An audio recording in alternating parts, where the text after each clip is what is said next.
Displacement time graphs. Student यहां पे एक बड़ा अहम नुक्ता आप सबने याद रखना है कि ग्राफ्स के हवाले से आपसे वो दो चीजें जरूर पूछेगा। एक, ग्राफ की स्लोप, आपको पता होना चाहिए स्लोप कैसे निकलती है और किसी ग्राफ में स्लोप को कैसे निकाला जाता है और वो किस फिजिकल क्वांटिटी को रिप्रेजेंट करे। दूसरी चीज, उस ग्राफ का एरिया, यानी आपको एरिया का कैसे निकलते हैं ये आपको मालूम होना चाहिए। ये तमाम हर जगह ऐसा होगा। आइए स्टार्ट करते हैं। देखिए, अगर कोई ऑब्जेक्ट रेस्ट में है तो इसका मतलब ये है कि वो तो मूव ही नहीं कर रहा। इसका मतलब it will not change its displacement, clear, it will keep itself from a particular point at a particular displacement। तो आप देख सकते हैं कि इस ग्राफ में डिस्प्लेसमेंट चेंज नहीं हो रही, कांस्टेंट डिस्प्लेसमेंट है। तो इसका मतलब the body with respect to that point is stationary at rest. और दूसरा इंपॉर्टेंट पॉइंट, अगर बॉडी रेस्ट पर होगी तो साफ सी बात है उसकी वेलोसिटी क्या होनी चाहिए, velocity had to be zero. तो अब गौर से देखिएगा इस ग्राफ की स्लोप हमें क्या देती है। बड़ा अहम नुक्ता, स्लोप का फॉर्मूला इंजीनियरिंग के स्टूडेंट्स को फिंगर टिप्स पे होता है, मैथ्स में हम इसको एम से लिखते हैं। बहरहाल इसका जनरल फॉर्मूला हमारे पास बनता है delta Y over delta T. अब देखिए वाई के अलोंग हम डिस्प्लेसमेंट को ले रहे हैं, तो डिस्प्लेसमेंट में तो कोई चेंज ही नहीं आ रहा। डिस्प्लेसमेंट की कोई सी भी आप दो, अगर यहां पे मैं दो वैल्यूज ले लूं, ये वैल्यू ले लूं, ये वैल्यू ले लूं, तो दोनों वैल्यू सेम है। इसका मतलब डेल्टा वाई क्या होगा, जीरो। जब डेल्टा वाई जीरो होगा, अच्छा इसको फॉर्मूला लिख लेते हैं। यहां पे मैं लिखूंगा डेल्टा वाई की जगह आएगा डेल्टा डी, क्योंकि वाई एक्सिस के लॉन्ग डिस्प्लेसमेंट है और नीचे टाइम आ गया। तो बच्चों बताइए ये चीज कोई और चीज है या वेलोसिटी हो जाएगी? Obviously the rate of change of displacement it will give you velocity. और डेल्टा डी अभी हमने देखा क्या है, जीरो है, तो वेलोसिटी क्या हो गई है, जीरो हो गई है। तो पता ही चला डिस्प्लेसमेंट टाइम ग्राफ की जो हमारे पास स्लोप होगी, स्लोप ये हमें हमेशा वेलोसिटी देगी। और यहां पे चूंकि कोई स्लोप नहीं है which represents that there is zero velocity, body is in state of rest. Next graph की तरफ चलते हैं। Moving with uniform velocity, suppose करें या यूनिफॉर्म वेलोसिटी या यूनिफॉर्म स्पीड की बात कर रहा हूं, तो याद रखिएगा अगर डिस्प्लेसमेंट और टाइम ग्राफ इस तरह से एक स्ट्रेट लाइन आ जाए तो इसका मतलब इसकी स्लोप क्या है, क्या कहीं पे ये ज्यादा स्लोप है, कहीं पे कम स्लोप है, ऐसा नहीं है। एक कांस्टेंट स्लोप चल रही है, कांस्टेंट। हम ऑलरेडी देख चुके हैं slope of displacement time graph gives us velocity of the speed. तो इसका मतलब कांस्टेंट स्लोप का मतलब है that is a constant speed और कांस्टेंट वेलोसिटी। तो यहां से हम लोग ये आसानी से मालूम कर सकते हैं। स्टूडेंट एक बड़ा इंपॉर्टेंट पॉइंट, अगर मैं यहां पे एरिया निकालूं, अगर मैं इस ग्राफ का एरिया निकालूं, तो एरिया जब भी निकाला जाएगा, लाइक फॉर एग्जांपल इस ट्रायंगल की मैं बात कर लेता हूं, तो इस ट्रायंगल का एरिया क्या होगा, हाफ बेस। अब बेस में कौन सी क्वांटिटी है, टाइम, और परपेंडिकुलर में कौन सी क्वांटिटी है, डिस्प्लेसमेंट। तो बच्चों याद रखिएगा डिस्प्लेसमेंट और टाइम को हम जब भी मल्टीप्लाई करेंगे तो ये हमारे पास कौन सी क्वांटिटी आएगी, तो यहां पर हमारे पास कोई फिजिकल क्वांटिटी अपीयर नहीं होती। इसका मतलब डिस्प्लेसमेंट टाइम ग्राफ जो है उसका एरिया हमें कोई फिजिकल क्वांटिटी प्रोवाइड नहीं करता जिससे हमारा कंसर्न हो।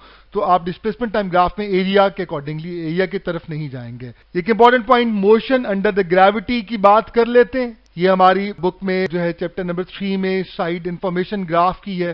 देखिए अगर किसी ऑब्जेक्ट को अपवर्ड थ्रो किया जाए तो आप अच्छी तरह से जानते हो ऊपर जाते हुए उसकी वेलोसिटी डिक्रीज करती है, हाईएस्ट पॉइंट पर जीरो हो जाती है, ऊपर जाते हुए वेलोसिटी डिक्रीज करेगी। तो अगर मैं उसका ग्राफ ड्रॉ करूं, जरा गौर से दिखेगा ग्राफ ऐसे बनेगा, स्लोप हमारे पास पहले बहुत ज्यादा, फिर आहिस्ता आहिस्ता स्लोप कम होती जा रही है, वेलोसिटी कम होती जा रही है। और हाईएस्ट पॉइंट पर अगर मैं यहां पे टेंजेंट ड्रॉ करूं, टेंजेंट का मतलब ही स्लोप ही है, तो अगर मैं टेंजेंट ड्रॉ करूं तो इस पॉइंट पर हमारे पास वेलोसिटी क्या हो जाएगी, velocity that would be equal to zero. तो हम सब जानते हैं हाईएस्ट पॉइंट पे वेलोसिटी जीरो जाती है, फिर वापसी का सफर स्टार्ट होता है, वेलोसिटी बढ़ते बढ़ते दोबारा मैक्सिमम होती है। और इन दैट सेंस हम लोग कहें तो ये दिखेगा स्लोप बढ़ती जा रही है, बढ़ती जा रही है, बढ़ती जा रही है, और फिर वही काम हो गया। इसका मतलब this graph shows the motion under gravity. आइए नेक्स्ट ग्राफ की तरफ चलते हैं। अब हम ट्रांसलेट करेंगे वेलोसिटी टाइम ग्राफ्स पर और कंपैरेटिवली हमें कम टाइम लगेगा। लेकिन पहले बात हम एक पहले ये चीज क्लियर कर लेते हैं कि यहां पे जो हमारे पास स्लोप होगी, यहां पे जो स्लोप होगी इट विल रिप्रेजेंटिंग, देखें वाई एक्सिस के लॉन्ग हम इसको प्लॉट करें, वेलोसिटी को एक्स एक्सिस के लॉन्ग टाइम को प्लॉट करें, तो यहां पे जो स्लोप हमारे पास होगी that is equal to delta V over delta T हमारे पास आएगा, which is equal to acceleration. तो तो एक सिंपल सी बात आ गई हमारे पास कि वेलोसिटी टाइम ग्राफ की जो स्लोप होती है वो हमें एक्सेलरेशन देती है। वेलोसिटी टाइम ग्राफ का एरिया, अगर मैं एरिया की बात करूं तो मैं वेलोसिटी को टाइम से मल्टीप्लाई करूंगा। बच्चों हम याद रखिएगा, जब भी वेलोसिटी और टाइम को मल्टीप्लाई करेंगे तो हमारे पास जो क्वांटिटी आएगी दैट इज द डिस्टेंस। तो इन ग्राफ में हम स्लोप जो है वो एक्सेलरेशन को रिप्रेजेंट कर रही है और जो एरिया वो total distance covered by the body है। पहला ग्राफ देखते हैं। अगर वेलोसिटी कांस्टेंट है, देखिए अगर वेलोसिटी कांस्टेंट है तो वो वेलोसिटी किसी भी पॉइंट पे चेंज नहीं होगी, वेलोसिटी की खास वैल्यू चलती रहेगी। अब मुझे एक बात, इस पे स्लोप है ही नहीं, और अगर वेलोसिटी कांस्टेंट हो तो क्या जीरो होती है? एक्सेलरेशन। इसका मतलब स्लोप का मतलब नो, स्लोप का मतलब नो एक्सेलरेशन। तो एक पॉइंट ये भी हम लोगों ने देख लिया। अगर इंक्रीजिंग वेलोसिटी हम अगर यूनिफॉर्मली इंक्रीज कर रही है तो याद रखिएगा ग्राफ कुछ ऐसा होगा कि वेलोसिटी जो होगी तो velocity it will keep on increasing, velocity increase करिए कांस्टेंट रेट पर। अब यहां पे स्लोप कहीं ज्यादा है कहीं कम है या एक जैसी है? बिल्कुल एक जैसी है। इसका मतलब constant slope means constant acceleration, मगर यहां पे एक्सेलरेशन को याद रखिएगा पॉजिटिव कंसीडर किया जाएगा बिकॉज वेलोसिटी इज इंक्रीजिंग। यहां पे हम आसानी से एरिया निकाल सकते हैं, यहां पे फॉर्मूला अप्लाई हो सकता है, half base into perpendicular triangle का एरिया निकल आएगा। अब बात करते हैं डिक्रीजिंग वेलोसिटी, हम अगर यूनिफॉर्मली डिक्रीज करें तो ग्राफ ऊपर से नीचे की तरफ आएगा। The graph would be like this one. यहां पे भी स्लोप कांस्टेंट है, एक्सेलरेशन कांस्टेंट होगी, मगर acceleration is taken as negative acceleration, deceleration या रिटार्डेशन का नाम भी दिया जाता है। नेक्स्ट पे चलते हैं। हमारे पास एक ग्राफ ड्रॉ हुआ है that is having velocity and time in it decreasing. ये इस ग्राफ को देखिए कि फर्स्ट ग्राफ को, इस ग्राफ पे अगर मैं गौर करूं तो पहले मेरे पास स्लोप मैक्सिमम थी, आहिस्ता आहिस्ता डिक्रीज करती गई और यहां पर जाके हाईएस्ट पॉइंट पर कहा जाए तो स्लोप ऑलमोस्ट जीरो हो चुकी है पैरेलल टू एक्स एक्सिस। इसका मतलब यहां पे वेलोसिटी तो मेरे पास इंक्रीज कर रही है, the velocity is increasing but acceleration is decreasing, which means that हमारे पास एक्सेलरेशन पॉजिटिव भी होगी मगर लम्हा बलहमा जो वेलोसिटी में इजाफा हो रहा है वो कम होता जा रहा है। इसका मतलब पहले सेकंड में वेलोसिटी में इजाफा सपोज करें 10 मीटर पर सेकंड का था तो दूसरे में वो 8 रह जाएगा, फिर इस तरह से कम होता जाएगा। तो एक्सेलरेशन तो है, वेलोसिटी तो बढ़ रही है, मगर वेलोसिटी में जो इंक्रीमेंट है वो उतना नहीं हो रहा जितना पहले हो रहा था, तो एक्सेलरेशन कहा जाए डिक्रीज कर रही होगी। इसे भी बात का डिसेलेरेशन का नाम भी देते हैं। Increasing slope means increasing acceleration. हम इस ग्राफ की बात कर लेते हैं, यहां पे स्लोप बढ़ रही है तो स्लोप बढ़ रही है, वेलोसिटी भी बढ़ रही है और स्लोप भी बढ़ रही है। इसका मतलब लम्हा ब लम्हा बॉडी की वेलोसिटी चेंज हो रही है, वेरिएबल वेलोसिटी है, मगर वेलोसिटी में जो वेरिएशन आ रहा है वो यूनिफॉर्म नहीं है, बढ़ता ही जा रहा है, इंक्रीज कर रहा है। तो ये इंपॉर्टेंट पॉइंट्स आप लोगों ने स्टूडेंट्स याद रखने। ऐसे ग्राफ आपसे पूछे जा सकते हैं, टाइम टू टाइम पॉइंट्स के अकॉर्डिंगली भी बात की जा सकती है। आइए एक बहुत इंपॉर्टेंट क्वेश्चन की तरफ चलते हैं। Object is shown vertically upwards. एक ऑब्जेक्ट को वर्टिकली अपवर्ड शो किया गया एंटी टेस्ट में, बहुत दफा रिपीट होने वाला क्वेश्चन है। Said that it is moving upward, its acceleration is taken as a is equal to -9.8 meter per second square. अब जरा गौर से लिखिएगा, आपने एक ऑब्जेक्ट को अपवर्ड थ्रो किया तो आप सब जानते हैं इसकी जो एक्सेलरेशन ली जाती है it is taken as -g, उसे -g लिया जाता है। और जब ये वापसी का सफर स्टार्ट करता है, वापस आता है, तो मैं एक्सेलरेशन को सपोज किसको मैं a प्राइम का नाम दे रहा हूं, उसे हम +g कह रहे होते हैं, वी कॉलिंग इट +g। अब इस क्वेश्चन में पूछा कि बताइए a और a प्राइम में, देखिए एक के साथ हम साफ क्लियर नजर आया प्लस का साइन है और एक के साथ माइनस का साइन है। कहता बताओ इन दोनों के दरमियान एंगल क्या होगा? तो बच्चा क्या करता है, बच्चा सिर्फ इन साइंस को देखकर जब प्लस और माइनस को देखता है वो कहता हो ना हो तो यहां पे बेस्ट ऑप्शन 180 डिग्री होगी। स्टूडेंट ये बहुत अहम नुक्ता है, एक बात याद रखिएगा, मैंने भी आपसे शेयर किया कि जिस डायरेक्शन में फोर्स होगी लाजिमन उसी डायरेक्शन में हमारे पास एक्सेलरेशन भी प्रोड्यूस होगी। अब मेरा आपसे ये सवाल है कि बताइए ग्रेविटेशनल एक्सेलरेशन को पैदा कौन करता है, आप, मैं या ग्रेविटी? यकीनन ग्रेविटी। ग्रेविटी की डायरेक्शन हमेशा डाउनवर्ड होती है, इसका मतलब बॉडी चाहे ऊपर जाए या नीचे आए ग्रेविटी हमेशा डाउनवर्ड एक्ट करती है बच्चों।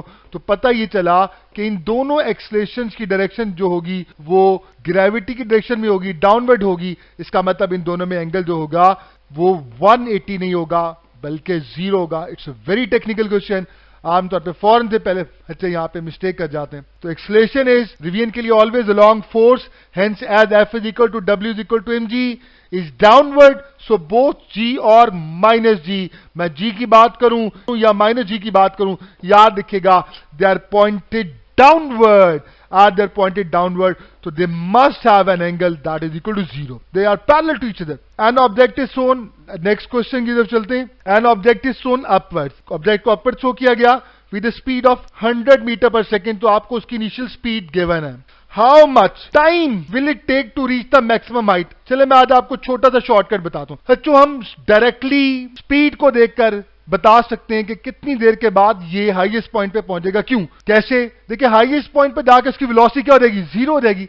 हम सब जानते हैं कि अगर आप किसी भी बॉडी को हम अपवर्ड थ्रो करें तो उसकी वेलोसिटी में हर सेकंड में 10 मीटर पर सेकंड माइनस होता चला जाता है. बताइए, अगर 100 उसकी बिगिनिंग में थी तो एक सेकंड के बाद कितनी रह जाएगी? आप फौरन बता सकते हैं, सर 90 रह जाएगी. 2 सेकंड के बाद 80 रह जाएगी. इस तरह इसका मतलब यकीनन कॉमन सेंस की बात है कि 10 सेकंड लगने चाहिए उसको. आफ्टर 10 सेकंड उसकी वेलोसिटी 100 से 0 हो चुकी होगी. वेल, ये एक बहुत इंपॉर्टेंट एक फॉर्मूला है. जैसे बहुत सारे क्वेश्चन इस फॉर्मूला से बेस्ड आ जाते हैं. When ever an object comes down under action of gravity, और सपोज करें उसको आपने सिर्फ छोड़ दिया था, तो इसका मतलब इनिशियल वेलोसिटी उसके 0 थी. इसका मतलब अगर किसी भी ऑब्जेक्ट को आप छोड़ देंगे just let free to come down under the action of gravity, तो वो जो डिस्टेंस कवर करेगा विद रिस्पेक्ट टू टाइम, तो उसके लिए आप जो इक्वेशन यूज करेंगे हाफ GT² होगी. यहाँ पे S is directly T², where the time T is in seconds. आइए इसकी एप्लीकेशन देखते हैं. ट्रेनिंग के बहुत इंपॉर्टेंट क्वेश्चन में से ये दोनों क्वेश्चन बड़ी अहमियत के हामिल हैं. An object is allowed to fall freely. एक ऑब्जेक्ट है जिसे अलाउ किया गया to fall freely under the action of the gravity. इसका मतलब वो नीचे आ रहा होगा. सपोज करें ये वो ऑब्जेक्ट है. अब जब वो नीचे आ रहा होगा तो साफ सी बात है कुछ टाइम बाद वो डिस्टेंस कवर करता रहेगा. सपोज करता हूं फर्स्ट सेकेंड में अगर हमसे पूछा जाए कि वो 1 सेकेंड में कितना डिस्टेंस कवर करेगा, तो आप ये फॉर्मूला यूज कर सकते हैं. यहां पर उसने हमें कहा है कि बताइए वो 1 सेकेंड में, 2 सेकेंड में, 3 सेकेंड में जो डिस्टेंस कवर करेगा वो रिस्पेक्टिवली क्या होंगे. हमने रेशियो निकालनी है. तो ये फॉर्मूलाज पर हम लोग आ गए. हमने इस फॉर्मूला को अप्लाई किया. पहला डिस्टेंस निकालने के लिए हमने टाइम T1 की जगह 1 सेकेंड पुट किया. आंसर आएगा 5 मीटर. जब सेकेंड डिस्टेंस निकालूंगा 2 सेकेंड्स का, तो मैं टाइम की जगह 2 सेकेंड्स पुट करूंगा. आंसर मेरे पास 20 मीटर आ जाएगा. स्टूडेंट, कैलकुलेशन बहुत आसान है. You can do it by yourself. It's very simple thing. तीसरा जो डिस्टेंस है 3 सेकेंड्स का, वो भी आप T की जगह 3 सेकेंड पुट करेंगे. आंसर आ जाएगा 45 मीटर. आप यहां पे प्लेस करेंगे. यहां पे रेशियो आ जाएगी 1:4:9. That is your answer. So Charlie is your answer. अब ये क्वेश्चन बहुत दफा आ चुका होता है और तमाम बच्चों ने तकरीबन इसकी बड़ी अच्छी प्रैक्टिस की होती है और उन्हें जुबानी याद होता, तो फौरन से पहले जवाब देते हैं.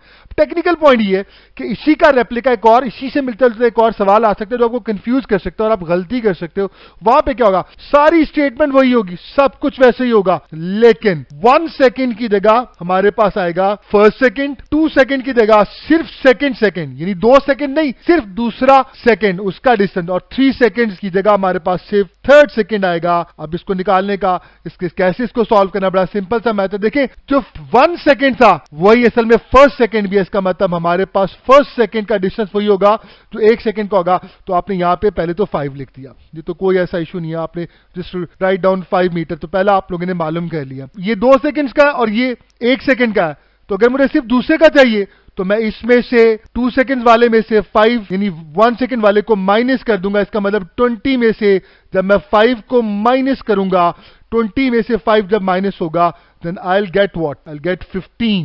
मेरे पास 15 मीटर आंसर आ जाएगा. नेक्स्ट पे चलते हैं. अब ये हमारे पास 3 सेकेंड्स का है, हमें सिर्फ तीसरे का चाहिए, तो मैं यकीनन इसमें से इसको माइनस कर दूंगा. 45 में से जब 20 माइनस होगा, then I will get what, तो मेरे पास आ जाएगा 25 मीटर. अब सिंपल सी बात है, 5 का टेबल चल रहा है 1, 3 और 5, so this would be the answer. So 1, 3 and 5, that is the alpha option. Students, ये हमारे पास इस स्लाइड के हवाले से बात थी. तो ये सारे सवाल बड़े इंपॉर्टेंट हैं. I hope that you people have learned a lot.